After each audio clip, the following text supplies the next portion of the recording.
So the mites, it would seem, are not quite as put off by the bright lights as the worms are. Because even though these lights are burning really, really bright, they're just hanging out here. Why would they give up that delicious piece of cantaloupe? Although it does seem like, as far as these chunks of pineapple are concerned, it doesn't seem like they're really sparking much of an interest. I mean, there's no reason to remove them, so I can always put them back, but I don't see any mites worth rinsing off of them. I'm just going to leave them here. But like we've been doing over the past few days, I'm just going to make sure I'm not taking any worms along for the ride over to the sink. I'm going to scrape all these little guys off, and then we could proceed to flushing all these mites down the drain, and then resetting our little mite trap. It does seem like the worms are definitely, the worms are really digging the spot right underneath the melon. You know why? I bet it's because of the moisture. I took this nicely dampened piece of paper, placed a piece of delicious fruit on top of it, and then I covered the whole thing with that plastic cover that I've been using to prevent any evaporation from happening. So there's a nice little moisture zone, humidity zone going on over there. So it's not too surprising that the worms have come in to take advantage of that. Ooh, even inside the paper. All right, let's get rid of all these little worms, and we can get over to the sink and get rid of these mites. Come on, guys, get off the paper.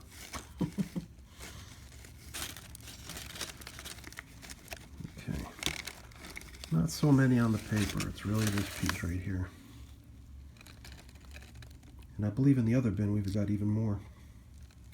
All right, let me head over to the sink, and I'll be back once these things are rinsed off. Well, you know, in the end, I was having such a hard time getting these little worms to get off the paper that I decided to just leave them. Compared to the melon, there were just not quite as many mites, and it didn't seem like it was worth the effort to try to get all these worms off just for the sake of washing off a few mites. We'll just wait until those mites make their way up onto the melon, and then we'll do away with them. But it did seem like keeping this piece of paper really nice and damp was also helping a lot. So even though it didn't make its way over to the sink to get nice and drenched, I could use my squirt bottle to dampen it nicely. And, you know, like I said, even though that these little chunks of pineapple don't seem to be drawing much attention from the mites, we'll put them back, and who knows, maybe things will change in another day or so. But we're all set with a nicely rinsed off piece of melon to continue with the gathering of mites out of my African nightcrawler bin. All right, let's put everything back the way we found it. And that consisted of this sort of terrarium top plastic, kind of pushed down into the bed so as to not have air gaps around the edge. Just want it to remain nice and damp underneath there. That'll make it really alluring for the mites to come on up after another day of baiting. Okay. And let's go get the other system, in which I think we've got even more mites.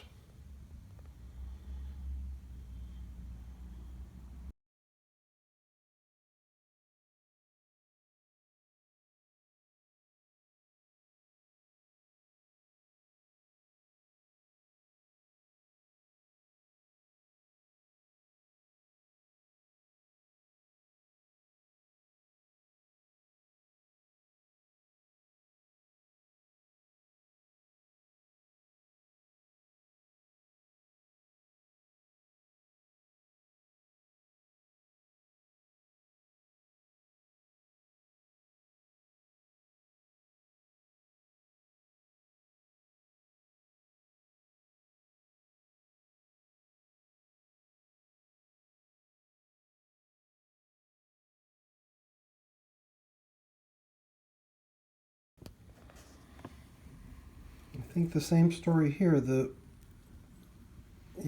Nothing going on with the pineapple. So we're not going to bother rinsing pineapple bits off that haven't attracted any attention. This cantaloupe definitely needs a good rinse. And what about the paper?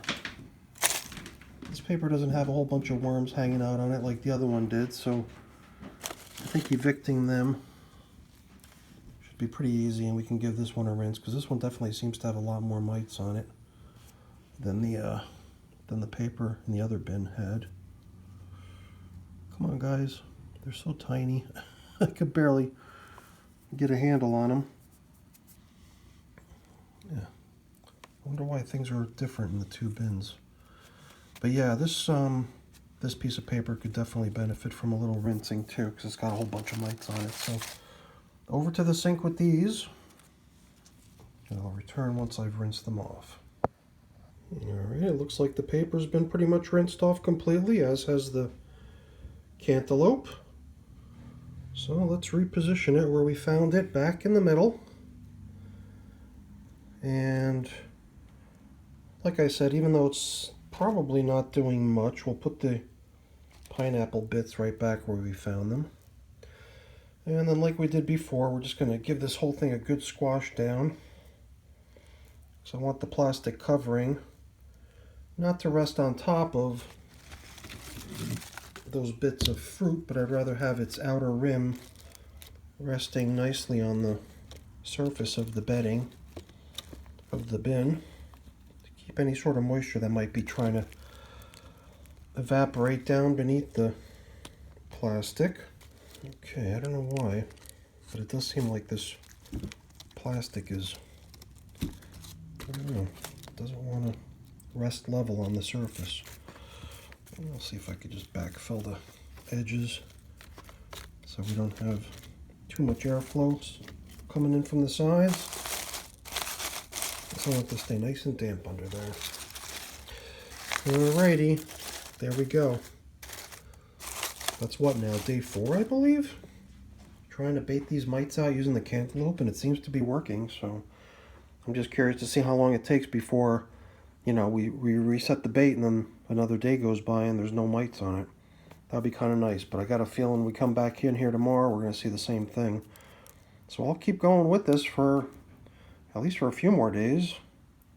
I mean, if it seems like it's futile and it's just a never-ending story, then I might have to switch to some other game plan. But right now, I'm assuming that we're finally going to reach some sort of a point where we've eradicated the majority of the mites in this bin, and hopefully gotten things under control. All right, everyone, that's it for today. Hopefully you enjoyed the video. If you did, please remember to leave me a thumbs up, and if you haven't done so already, also consider subscribing to the channel too. All right, everyone, have a great day. Thanks so much. Bye.